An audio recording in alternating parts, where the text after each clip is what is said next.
은혜 받으실 말씀을 봉독해 드리겠습니다. 출애굽기 7장 1절부터 7절 말씀입니다. 여호와께서 모세에게 이르시되 볼지어다 내가 너로 바로에게 신이 되게 하였은즉 내 형 아론은 내 대언자가 되리니 내가 내게 명한 바를 너는 내 형 아론에게 말하고 그는 바로에게 말하여 그로 이스라엘 자손을 그 땅에서 보내게 할지니라.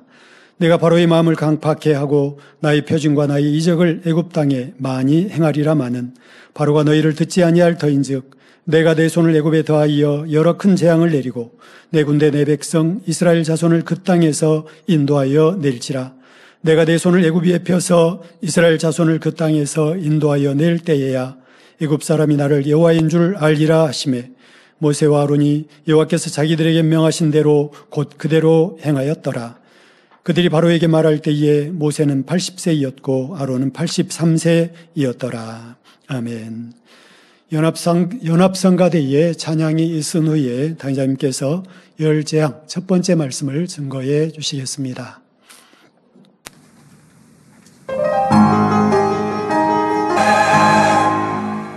아멘.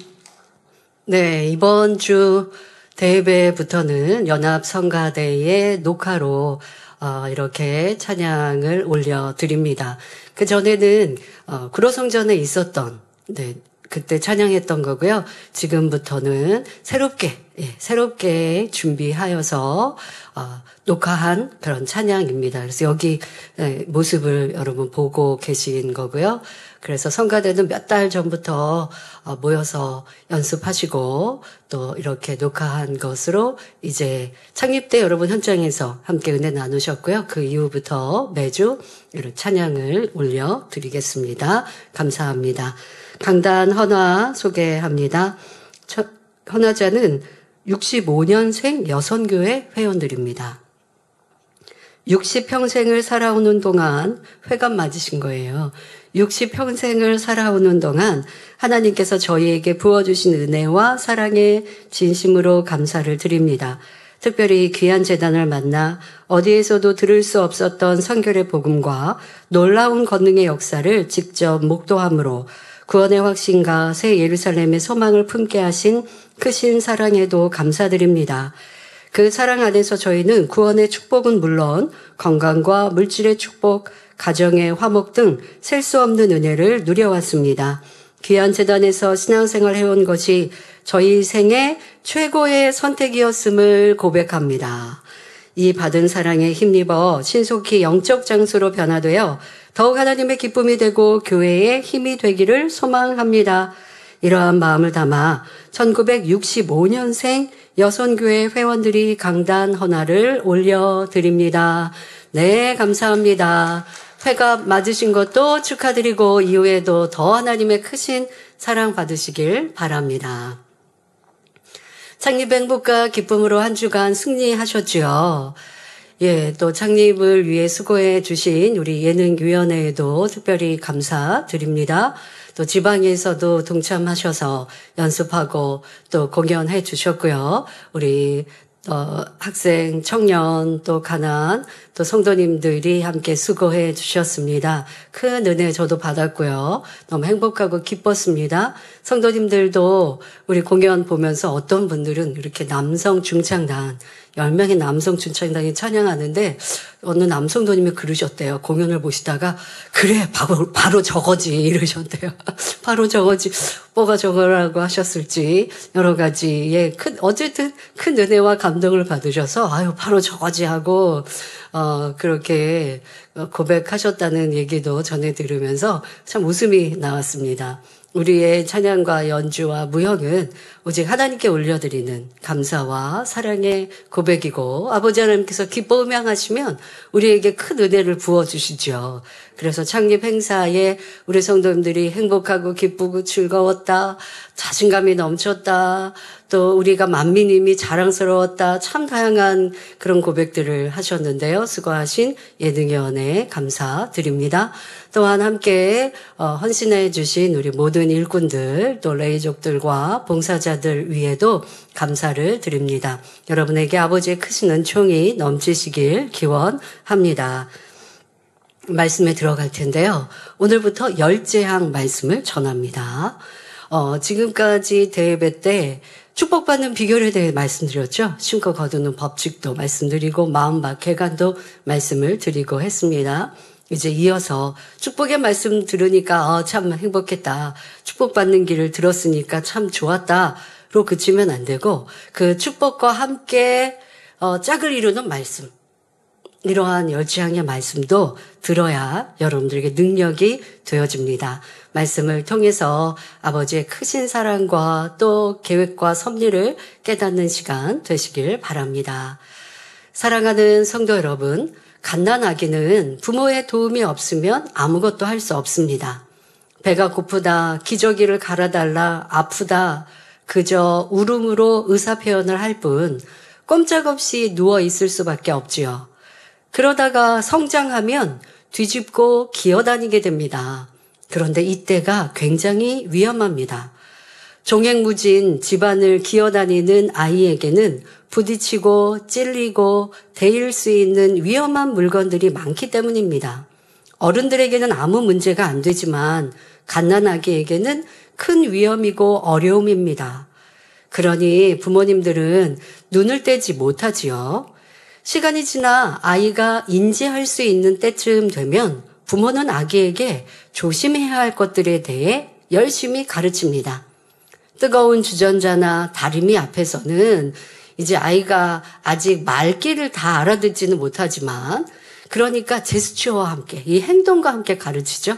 이 다리미 같은 거 아니면 주전자 같은 거 아주 뜨겁게 해놓으면 안 되죠. 약간 미열이 있을 때 그럴 때 이제 부모님이 행동과 함께 아이에게 인지를 시키십니다. 그러니까 이렇게 손을 이렇게 하면서 아이 손을 이렇게 갖다 대면서 만지면 뜨겁다고 막 이렇게 행동을 크게 액션을 하시면서 그러면 안 된다고 하다가 그런데도 아이가 엄마가 다림질을 하거나 할 때 가까이 오면 그 다음에는 이제 방법이 있어요. 미열로 약간의 열이 있을 때 아이 손을 이렇게 갖다 댑니다. 그러니까 데일 정도는 아니지만 뜨거움으로 좀 놀랄 만큼 그렇게 돼가지고 아이의 손을 가져다가 너 자꾸 이렇게 하면 안 된다고 얘기했는데도 아이가 인지하지 못하면 기억 안 하면 그러면 그 손을 가져다가 아뜨 이렇게 하죠. 보통 뭐 뜨거워 이렇게까지 못하니까 아뜨 이렇게 한국말 표현을 이렇게 하실 거예요. 그러면서 하면 아이가 깜짝 놀란단 말이에요.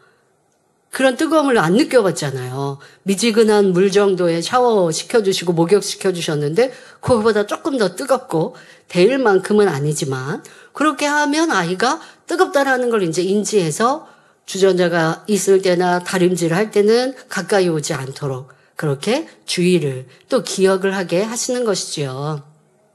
부모는 자녀를 사랑하니 하면 안 되고 위험한 것들에 대해 설명하며 경계하는 것입니다. 하나님께서도 마찬가지이십니다. 자녀된 우리를 사랑하시어 빛과 진리에 대해 가르쳐 주시지만 함께 죄악에 대해 경계하시며 그렇게 행할 때 재앙이 임하는 것을 알려주십니다. 자녀들이 시험한 난 어려움과 재앙에 빠지지 않기를 원하시기 때문이지요. 오늘부터 전하는 10재앙도 마찬가지입니다.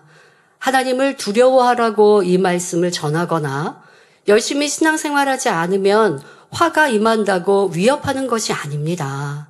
어떤 경우는 하나님의 말씀에 경계, 하지 말라, 버리라 하신 죄악의 경계를 설명할 때 위협했다라고 교회에서 아니면 설교자가 위협했다, 또 강요했다라고 말하기도 합니다. 결코 그렇지 않습니다. 여러분들 개인적으로 불러다가 이렇게 하나님 말씀대로 아니면 내 뜻대로 순종하지 않으면 화가 임하고 재앙이 임한다. 이 재단 그런 적 한 번도 없어요. 단에서 하나님의 말씀, 하나님의 뜻을 전하되 하나님의 말씀 안에는 축복만 있는 것이 아닙니다. 이렇게 하지 말아라. 그렇게 하면 어려움을 당한다. 질병이 온다. 이런 경계의 말씀이 있어요. 그 말씀은 하나님을 믿지 않으면 안 된다고 우리를 위협하시는 것이 아니라 하나님을 믿어서 복 받으라고 하시는 사랑입니다. 이 재단에서는 죄에 대해서도 참 많이 경계하죠. 한편의 말씀 속에 죄에 대해 지적이 없는 것이 어디 있겠습니까? 항상 죄에 대해 경계하고 계십니다. 어떤 경우는 죄에 대해서도 참 세밀하게 나열하여 설명도 하시죠. 육신의 일도 있고 육신의 생각도 있고 행함으로 짓는, 그러니까 육신의 일은 마음과 생각으로 있는 죄입니다. 육신의 생각은 생각 속에 판단, 정죄, 미움, 많은 이러한 육신의 생각들을 더 구체적으로 설명하고요. 또 육체의 일이라고 하는 행함으로 짓는 죄에 대해서도 경계합니다. 그런데 이 육체의 일 중에도 사망에 이르는 죄가 있다, 사망에 이르는 육체의 일이 있다라고까지 가르치십니다. 사망에 이르는 죄라는 것은 그런 죄를 지으면 지옥 간다라고 하는 거죠. 육체의 일, 예를 들어서 짜증하고 짜증하고 좀 불평했다고 해서 그런 죄를 지었다고 지옥 갑니다 라고 하지는 않거든요. 근데 이런 죄의 정도에 따라, 같은 죄에도 죄의 정도, 깊이에 따라서 이 교회를 다녔지만 지옥에 갈 수도 있지만, 예를 들면 심히 미워해서 원수 맺고 또 그가 잘못되기를 저주하고, 이러한 미움의 육신의 일이라면, 미움하면 이제 육신의 일로 마음과 생각에 담고 있잖아요.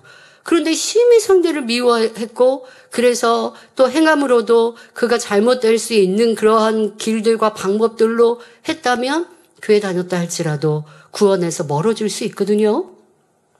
미움 자체도 영적인 살인이지만 지금같이 심한 죄악 가운데 거했다면, 이것은 육체의 일이라고 꼭 구분하지 않더라도 육신의 일, 육체의 일 중에도 그것이 심해지면, 도가 지나치면 교회 다니는 사람도 구원에서 멀어집니다마는, 교회를 다녔다 할지라도 죄에 대하여서 이러한 죄는 지으면 지옥 갑니다 라고 하는 사망에 이르는 죄가 있다는 것입니다. 자, 그러면 이런 가르침은 만민교회에서만 가르치는 거죠. 유독 만민교회에서만 주장하는 거죠? 아닙니다. 하나님 말씀에 있습니다. 요한일서 5장에 분명 사람의 죄에 대해서, 기도해도 용서받지 못하는 죄에 대해서, 다시 말해 구하여도 용서받지 못하고 누군가가 중보 기도해줘도 용서의 기회가 없는 이러한 죄가 있음을 명백히 말씀하세요. 그런데 교인이라 하고 주의 종이라 하지만 이러한 하나님의 말씀을 잘 알지 못해서, 잘 가르치지 못하고, 성도들이 성경을 읽어도 깨닫지 못하여서 내가 사망에 이르는, 명백히 하나님이 사망에 이르는 죄다, 성경의 사망에 이르는 죄에 대해서 가르치신 것들이 곳곳에 있어요. 적지 않아요. 그런데 그러한 것들에 대해서 무시해버리니까 모르고 사는 거죠. 모르고 신앙생활하는 거죠. 그리고 그런 것들을 가르칠 때 위협했다든가, 아니면 두려움을 주었다든가, 강요했다든가 라고 말하지만 결국 그것은 오해입니다. 하나님의 사랑으로 우리 안에 죄 가운데 거하지 말고, 그래서 지옥 가지 말라고 하는데, 여러분들이 부모가, 자녀가 버젓이 잘못된 길로 가면 사랑하니까 그냥 내비두시겠죠? 야단치면 싫어하잖아요, 자녀들이. 너 그렇게 하다가 사람 구실 못해. 만약에 부모가 이렇게 자녀에게 경계한다면, 너 그렇게 네 맘대로만 살다가 다른 이제 성인이 됐으면 사람들이 너 싫어할 수 있어. 아이, 그거 뭐 부모님이 자녀를 무시하고 그렇게 저주의 말을 하나요? 라고 넘기는 게 아니라, 부모가 자녀가 잘 되기를 원하셔서 정 안 될 때에 이렇게 말씀하신다면 그건 사랑이죠. 근데 평상시에 무시하는 말하고 저주하는 말하고 항상 그렇게 한다면 그거는 부모가 사랑이 없는 거지만, 정도가 지나친 자녀에게 절대 안 된다라고 경계하실 때, 때로는 엄포를 놓듯이 말씀하신다면 그거는 그 안타까운 마음에 사랑으로 하는 말이니 들으면 다 약이 되는 거예요. 그런데 듣지 않고 내 마음대로 살다가 내 뜻대로 행하다가, 그리고 나서 나중에 그때 부모님 말씀 들었어야 되는데, 그런데요, 그렇게 자녀들이 후회도 안 해요. 그때 왜 부모님이 내가 가는 게 맞지 않았지? 분명 그때 말씀하셨거든요. 근데요, 그렇게 나중에서는 말 바꾸거든요. 아버지 하나님께서 우리에게 경계하시고 그 하나님의 뜻을 잘 알아서 이 제단은 죄악에 대해서 설명하고 그래야 할 때 어떠한 어려움이 오는지, 지옥에는 어떠한 지옥에 떨어지는지, 이 땅의 삶에 어떠한 고난과 고초를 당하는지, 질병은 왜 왔는지 정확하게 설명하는 것은 아버지의 사랑임을 알아야 할 것입니다. 살아계신 하나님을 신실히 믿고 그 뜻대로 순종하여 축복의 삶을 살길 원하시는 사랑입니다. 또한 어려움, 문제, 재앙을 만났다면 그 이유를 찾아 문제를 해결할 수 있는 길을 제시하는 말씀이지요. 그러므로 우리 성도님들은 말씀을 자신에게 대입하여 돌아봄으로 열재앙의 말씀이 복을 받는 방법이 되시길 기원합니다. 사랑하는 성도 여러분, 열재앙이란 애굽, 즉 이집트에서 종살이하고 있던 이스라엘 자손을 해방시키기 위해 하나님께서 애굽 땅에 내리신 10가지 재앙을 말합니다. 그런데 성경에는 애굽에 내린 재앙이 꼭 10가지였다고 명시해 놓은 것은 아닙니다. 그 재앙에 대해서 나열하고 계시지만 10가지였다라고 말씀하신 것 기록되어 있지는 않다는 것입니다. 그래서 경우에 따라 11재앙 또는 12재앙이라 말하기도 합니다. 모세의 지팡이가 뱀이 된 것도 재앙으로 포함시킨다면 11재앙이 됩니다. 근데 우리가 10재앙 안에는 이 모세의 명으로 인해 아론이 지팡이를 던졌고 그것이 뱀으로 바뀌죠. 그런데 그것은 10재앙 안에는 포함시키지 않는데요. 11재앙이라고 말하는 경우는 지금 같은 경우를 재앙에 포함시켜서입니다. 자, 그런데 뱀을 보았다고 해서 눈에 띄게 손해보는 것은 없기 때문에 뱀까지 재앙으로 보기는 조금 애매한 점이 있습니다. 그런데 뱀을 재앙으로 칠 수도 있습니다. 애굽의 뱀은 사막의 독사이기 때문에 한번 물리면 죽습니다. 그러니 뱀이 갑자기 나타나면 사람들은 놀라고 두려워 떨 수밖에 없지요. 이것은 바로 우리 사람에게 어떤 시험 환난이 닥쳤을 때 두려워하고 놀라는 것과 같습니다. 자, 다음 12재앙이라 한다면 애굽 군대가 홍해에 수장된 사건까지 말합니다. 이스라엘 자손이 애굽을 탈출하여 홍해를 건너기 전 애굽의 왕은 이내 변개하여 신하와 군대를 동원해서 이스라엘 자손을 뒤쫓아왔습니다. 그러다가 하나님의 역사로 홍해 바닷속에 수장되고 말았지요. 이렇게 완전히 죽어버렸으니 이것도 재앙 중에 큰 재앙이라 할 수 있습니다. 아직 홍해를 완전히 건너기 전이니 이것도 출애굽하기 전으로 보면 12재앙이 됩니다. 하지만 중요한 것은 재앙의 가지수가 아니라 그 안에 담긴 영적인 의미와 하나님의 섭리입니다. 이것을 깨닫는다면 10재앙의 말씀은 두려움이 아니라 감사와 축복이 되는 것입니다. 그러면 이스라엘 자손은 왜 남의 나라인 애굽 땅에서 종살이를 하게 되었을까요? 먼저 이스라엘 나라 형성에 대해 살펴보겠습니다. 하나님은 아브라함을 부르시고 믿음으로 순종하며 그 뜻대로 행하는 참 자녀의 본을 삼으셨습니다. 그러니까 아브라함을 부르실 때 그냥 그 개인에게 축복 주시기 위한 목적이 아니라 그를 통해 그 세대의 사람들뿐 아니라 그 후손의 사람들에게도 하나님을 믿고 사랑하면 이러한 복을 받는구나. 왕이 아니어도 왕이 그 앞에 나와 도리어 기도를 요청하는, 도움을 청하는 이렇게 높임받고 인정받고 또 영육 간의 모든 복을 받아 누린 아브라함. 그렇게 하나님을 사랑하고 말씀대로 순종할 때에 하나님이 어떠한 축복을 주시는지 바로 참 자녀의 본을 세워주신 것입니다.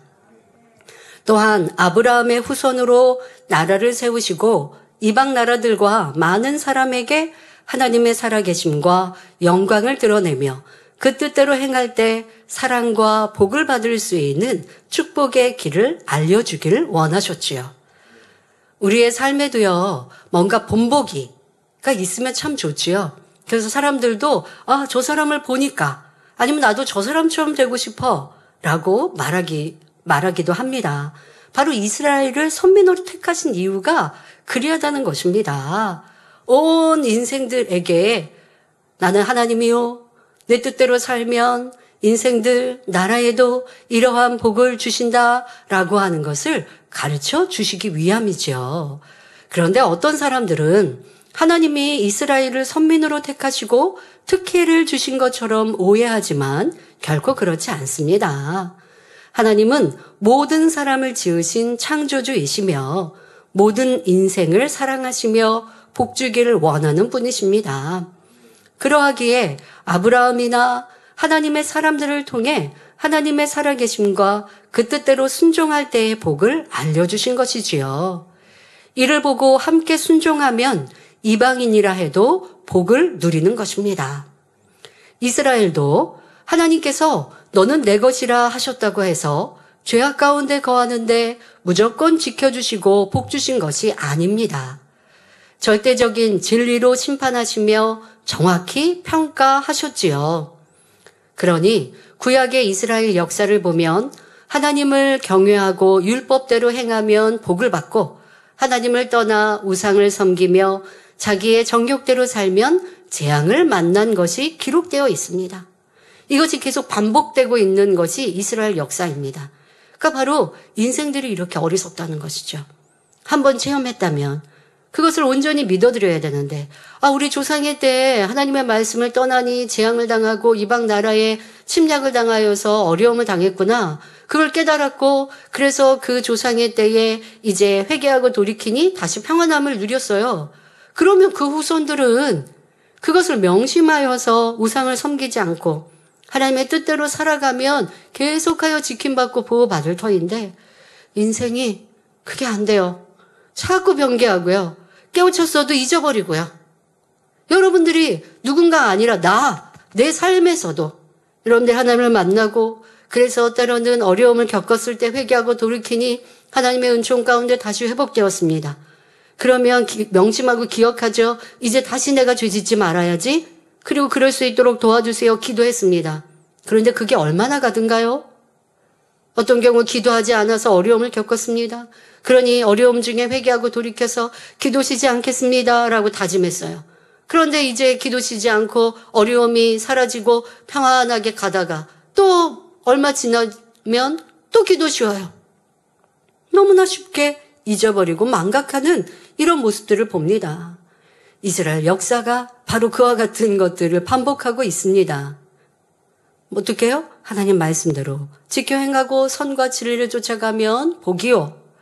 우상을 섬기고 불법대로 살면 재앙이요. 이것이 불문율이에요. 변하지 않는 법칙이에요. 그런데 그 하나님의 법칙은 어제나 오늘이나 동일하게 적용되어집니다. 또 이스라엘뿐 아니라 이방 나라와 모든 사람에게도 그대로 적용됩니다.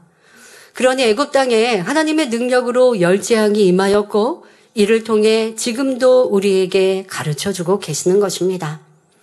이스라엘이라는 나라의 이름은 하나님께서 아브라함의 손자인 야곱에게 붙여주신 이름입니다.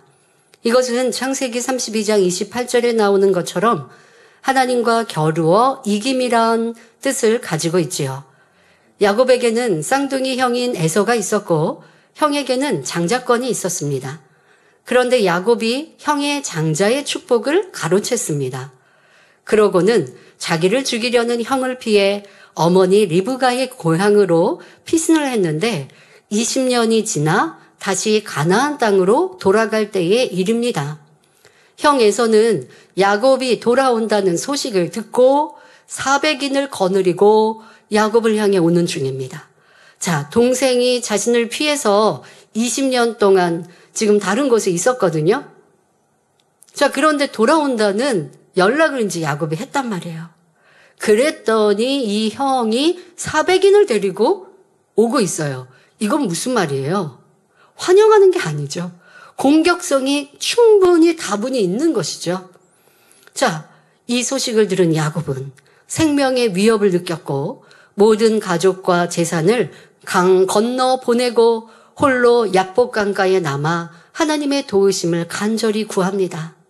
내 힘으로는 어찌할 수 없습니다. 20년의 부모의 품을 떠나 형을 피해 20년의 삶 속에서도 참 심한 연단을 받았어요.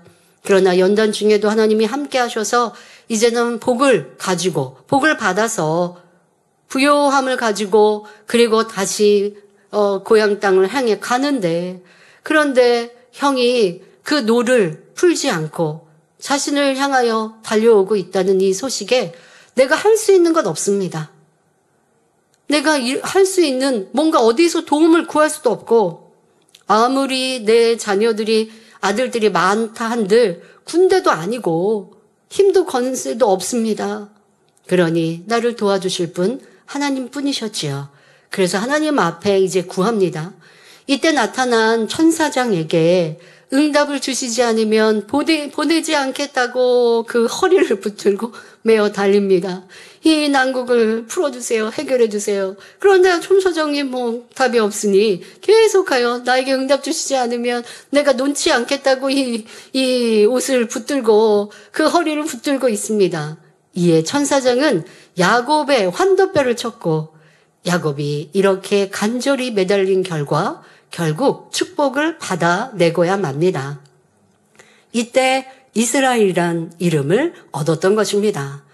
그리고 야곱의 12 아들들을 통해 이스라엘 12지파가 형성되었습니다. 야곱에게는 4명의 여인을 통해 난 12 아들이 있었는데 아버지의 사랑을 가장 많이 받던 요셉이 형들의 시기로 인해 타국의 노예로 팔려갑니다. 그곳이 바로 애굽이었지요. 하나님께서는 요셉이 소년의 때 그를 높이신 축복의 꿈을 주셨는데 요셉은 연단을 받는 애굽 땅에서도 그 꿈을 잊지 않고 하나님을 의뢰합니다. 그 결과 13년 만에 일약 애굽 온 땅의 총리가 되었고 이로 인해 근동 지방을 휩쓴 흉년 속에서 아버지 야곱과 그의 일족은 요셉에 의해 애굽으로 이주하게 됩니다. 세월이 흘러 요셉도 죽고 여러 세대가 바뀌면서 애굽 땅에 자리 잡은 이스라엘 민족은 심히 번성하였는데 이에 애굽 사람들은 차츰 위협을 느끼게 되었지요. 지금 이스라엘 백성들이 거주하고 있는 땅은 애굽 땅이라고요. 그런데 이스라엘 백성들이 지금 다른 나라의 땅에 자리를 잡고 생활을 하는데 지금 그들의 이 인구가 점점 늘어나고 있으니 애굽의 왕이 이것을 두려움으로 느끼게 됩니다. 그래서 방책을 세운 것이 이스라엘 백성들을 종으로 삼아 고역을 시키게 하는 것입니다. 그러니까 그냥 동등한 백성이었는데 너희는 우리의 종이야. 노예처럼 부리기 시작한 것이죠. 그러나 이스라엘 백성들은 학대를 받을수록 더욱 번성하였고 애굽의 왕은 이제부터 태어나는 히브리 남자아이는 모두 죽이라는 명령까지 내립니다. 그때 모세가 태어났습니다. 부모는 아이가 준수한 것을 보고 3개월을 숨겨 키우다가 더 숨길 수가 없어 갈대 상자에 넣어 물가, 갈대 사이에 두었습니다. 그런데 하나님의 섭리 가운데 애굽의 공주가 이를 발견하였고 그의 양자로 삼게 됩니다. 그리고 이러한 장면을 보고 있던 모세의 누이가 재치 있게 지금 그 공주에게 나아가서 이 아이가 지금 갓난아이이고 또 상황을 보니까 이게 히브리 아이잖아요. 왜요? 그렇지 않으면 그러니까 히브리 아이들은 남자아이들은 죽이라고 했는데 이 상황은 누구나 봐도 다 유추할 수 있는 거예요. 지금 히브리 사람이 남자아이를 낳아서 차마 죽이지는 못하고 이렇게 강가에 떠내려 보냈구나. 이건 누구나 아는 상황이에요. 공주도 그걸 알았지만 양자로 삼은 것이고요. 그럴 때 그 누이가 보고 있다가 이 아이가 지금 아이의 유모가 필요하지 않나요? 젖먹일. 지금 유모가 필요하지 않나요? 그랬더니 그렇다라고 하니까 그러면 제가 구해드릴게요. 라고 하게 된 것이 바로 모세의 친어머니였다는 것입니다. 이 모든 거 하나님의 섭리 가운데 있다는 걸 알 수가 있죠. 공주가 그걸 외면하고 아니야 그럴 수 없어 했다면 모세는 자기의 그 근본을 알지 못하고 성장했을 터인데, 그런데 이 지금 모세의 친어머니가 유모가 되어 성장했으니 바로 자기의 민족에 대해서도 하나님에 대해서도 들을 수가 있었던 것입니다. 자, 이렇게 모세가 성장한 후 어느 날 애굽 사람이 히브리 사람 곧 자기 동포를 치는 것을 보았고 그 애굽 사람을 쳐 죽여 모래에 파묻었습니다. 애굽 사람들이 지금 히브리 사람, 이스라엘 백성들을 얼마나 무시하고 노예로 부리는데 괴롭히고 있는 모습을 모세가 볼 때에 참 슬프고 애달팠겠죠. 내 동족인데라고. 그런데 그보다 너무 심한 상황들을 보니까 이 피 끓는 동족의 마음으로 그 혈기가 또 너무 충만했던 이 모세가 그 애굽 사람을 죽인 것이지요. 그런데 이 사실이 탄로가 났습니다. 애굽 왕 바로의 귀에까지 들어가게 되자 모세는 바로의 낯을 피하여 미디안 광야로 도망합니다. 거기서 40년간 목자로서 양을 치며 지내게 되었는데 이 과정은 모세를 출애굽의 지도자로 세우기 위한 하나님의 섭리였습니다. 애굽의 왕자로 지내며 모든 것을 할 수 있었던 모세는 연단의 시간 양무리를 치며 낮아지고 겸손한 모습으로 변해 있었습니다. 그때 하나님께서는 모세를 불러 이스라엘 자손을 애굽에서 인도하여 낼 지도자로 삼으십니다. 그러자 모세는 출애굽기 3장 11절에 내가 누구간데 바로에게 가며 이스라엘 자손을 애굽에서 인도하여 내리까 고백하지요. 이에 하나님은 이적을 보이시며 바로왕 앞에 나아가 하나님의 명령을 전하게 하십니다. 이스라엘은 하나님의 백성이니 그들을 놓아주어 하나님을 섬기게 하라는 것입니다. 이것이 하나님의 뜻이요 그것을 전하라고 하는 것이지요. 하지만 이렇게 말한다고 애굽 왕이 이미 종으로 삼은 백성들을 놓아주는 것은 쉽지 않지요. 또 그만큼 악한 왕이니 한 나라의 백성들을 자기의 노예로 어떤 잘못이 있어서 아니면 뭐 침략으로 한 것도 아닌데 이렇게 이스라엘 백성들에게 노역을 시키고 종으로 삼은 이런 왕이라 한다면 선한 왕이 아니죠. 좋은 말로 한다고 놓아줄 수 있겠습니까? 그러니 이제 모세 선지자도 하나님의 명령, 하나님의 말씀에 이러한 상황에 이제 염려가 되는 것이죠. 그러니 하나님께서는 모세 선지자에게 말씀하십니다. 출애굽기 7장 4절 5절에 바로가 너희를 듣지 아니할 터인즉 내가 내 손을 애굽에 더하여 여러 큰 재앙을 내리고 내 군대, 내 백성 이스라엘 자손을 그 땅에서 인도하여 낼지라. 내가 내 손을 애굽 위에 펴서 이스라엘 자손을 그 땅에서 인도하여 낼 때에야 애굽 사람이 나를 여호와인 줄 알리라 말씀하셨습니다. 그러니까 미리 이런 말씀을 주신 것입니다. 이 말씀처럼 바로는 모세를 통해 나타나는 많은 이적을 보고도 마음을 강팍하게 하여 하나님의 뜻에 순종하지 않고 끝까지 이스라엘 백성들을 놓아주지 않으려 합니다.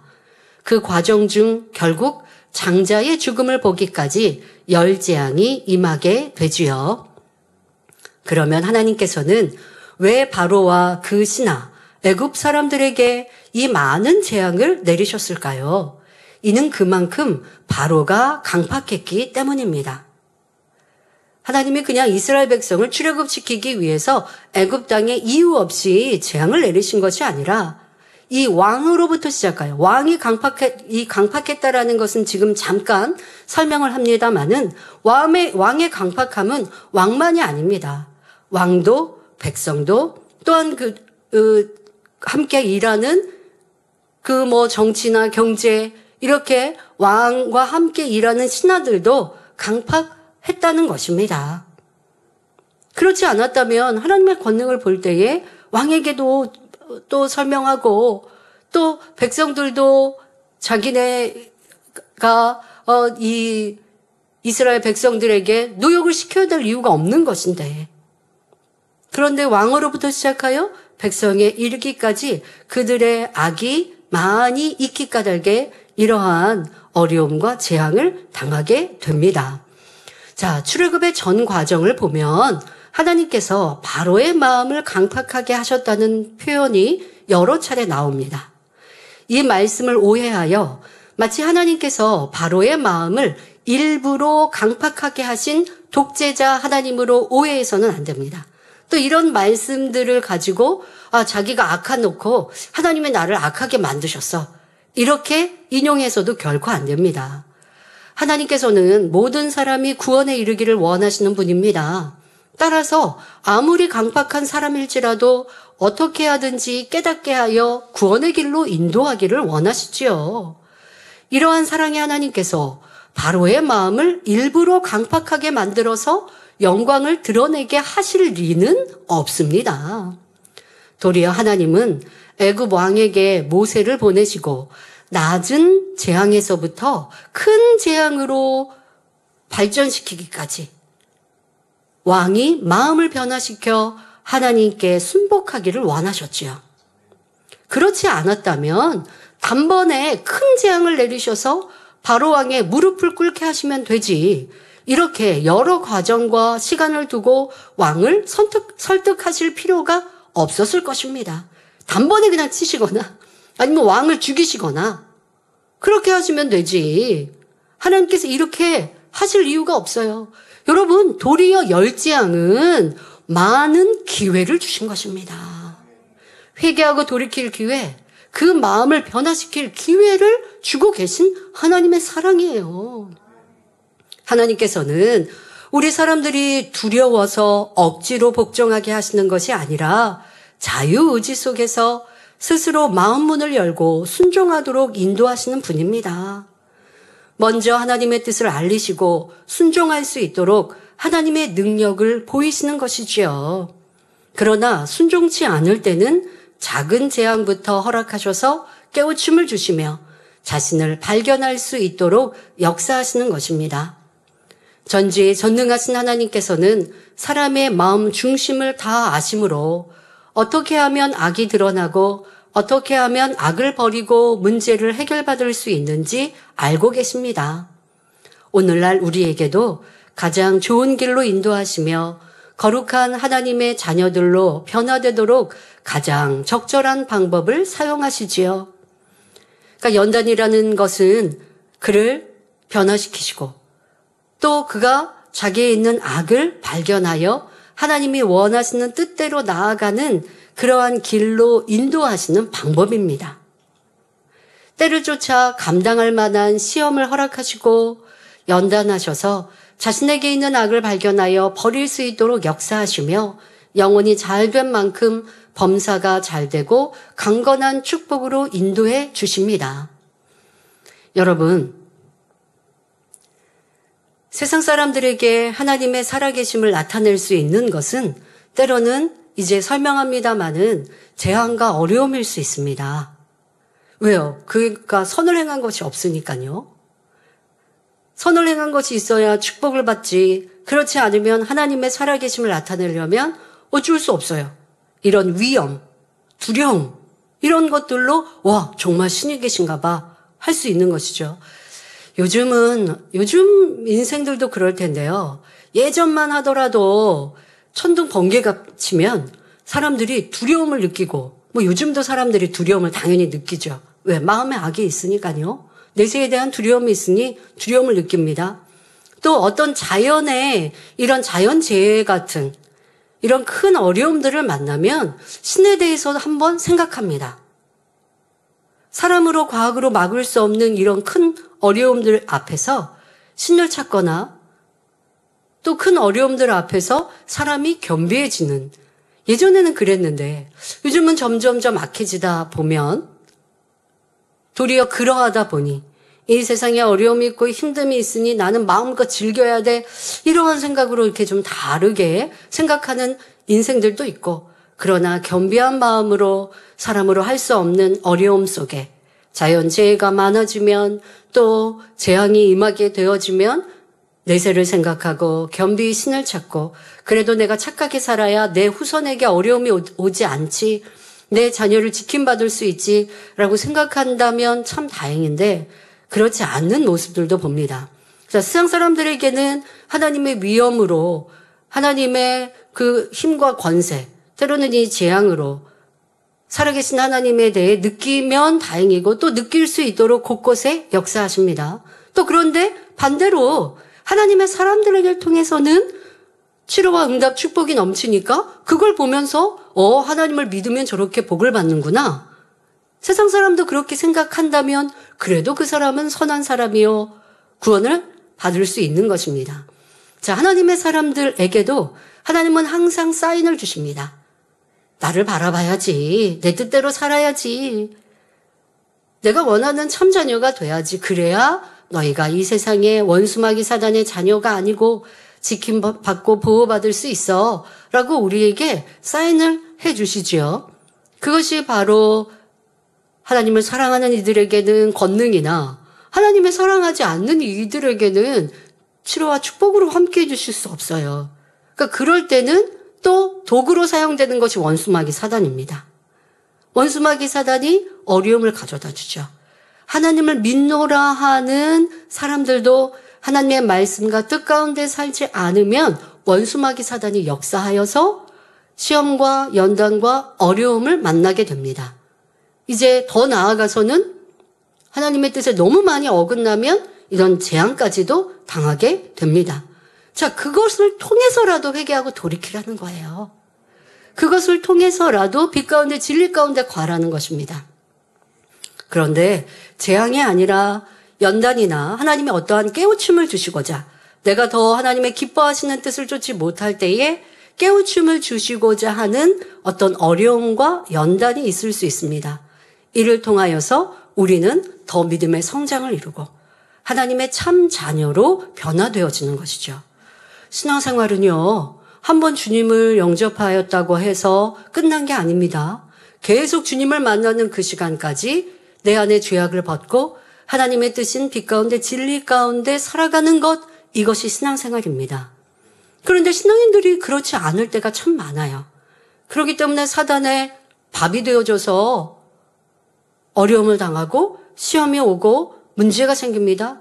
그때라도 회개하고 돌이키면 하나님은 다시 문제를 해결해 주심으로 그래, 너가 이제 빛 가운데 살아라 라고 우리를 하나님이 원하시는 길로 인도해 가시죠. 그 도구가 바로 시련이요, 어려움이요, 연단이요.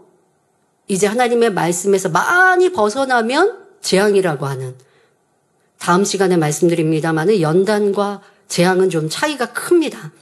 자, 이렇게 해서라도 하나님이 원하시는 길로 우리를 인도해 주십니다. 이 재단도 그러한 일들을 참 많이 겪었지요. 하나님이 우리를 하나님 사랑하는 참자녀로 만드시기 위하여 큰 연단들을 교회 역사 속에 허락하셨습니다.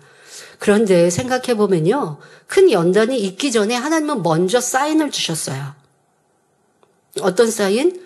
큰 권능의 사인, 행복하고 기쁜 일들이 넘치는 사인.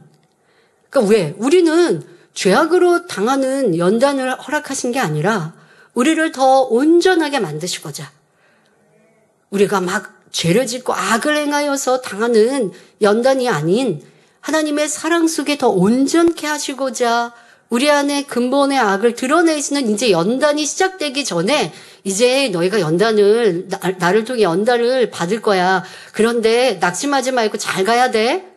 하고 연단이 있기 전에요, 영안이 열려 영의 세계를 보게 하시고 넘치는 권능으로 축복하시고 행복이 기쁨이 넘치는 신앙생활을 할 수 있도록 막 물부터 부어주시고 그리고 나서 이런 큰 시련과 시험을 주셨습니다. 그런데도 떨어지는 이들도 많이 보았고 남아있는 이들이라 한다면 그 연단을 통해 하나님이 내게 무엇을 원하셨는지 바라셨는지를 깨달아서 변화될 때에 이 강팍하여서 계속 하나님의 뜻에 어긋남으로 결국 작은 연단으로부터 시작하여 죽음의 큰 연단을 받았던 애굽의 왕이 되지 않는 것입니다. 그런 우리가 되어서는 안 됩니다. 애굽 왕 바로는 악이 드러날 때마다 버려나간 것이 아니라 마음이 강팍하여 계속 하나님의 말씀을 거역하며 악을 행해 나갑니다. 하나님께서는 이러한 바로의 마음을 아시기 때문에 재앙을 통해 마음속에 있는 강팍함을 계속 드러나게 하셨지요. 이를 성경에서는 하나님께서 바로의 마음을 강팍해 하셨다고 표현한 것입니다. 일반적으로 강팍하다는 것은 성격이나 성품이 까다롭고 고집이 센 것을 말합니다. 그러나 성경에서 말하는 강팍이란 마음이 악함으로 하나님의 말씀에 순종치 않을 뿐 아니라 거역하며 대적하는 마음을 말하지요. 당시 이집트는 사자같이 용맹스럽고 강한 민족성을 소유하고 있었고 강대국으로서 경제적으로나 지식, 건축 등 주변 나라보다 앞선 나라였습니다. 그러니 나라의 최고 통치자인 왕, 즉 파라오는, 여러분 파라오 많이 들으셨죠? 네, 이것이 우리 표현으로는 바로 결국 애굽 왕들을 총칭하여서 호칭하는 파라오 왕이었습니다. 그런데 그들은 자신을 신으로 여겼고 신하와 백성들도 왕을 신처럼 받들었습니다. 그러니 왕은 교만하였고 사람들 위에 군림하며 자기 자신을 믿고 있으니 강팍할 수밖에 없었지요. 그래도 하나님의 놀라운 권능을 보았으니 자기를 깨트리고 낮아져야 하던데 바로는 끝까지 자기 유익과 권세를 앞세웠고 결국 열재앙을 당할 수밖에 없었습니다. 그런데 오늘날도 자신이 가진 지식과 명예, 권세 혹은 부를 최고인 양 생각하는 사람이 있습니다. 오로지 자신의 유익만을 구하며 자기의 능력을 믿고 있으니 교만하고 강팍할 수밖에 없지요. 그러니 이런 이들은 하나님의 역사를 보여주어도 자기의 이론과 경험, 생각에 맞지 않으니 배척하며 외면합니다. 더 나아가 핍박하는 악까지 바라지요. 그러나 우리는 자기 자신을 믿어서는 안 됩니다.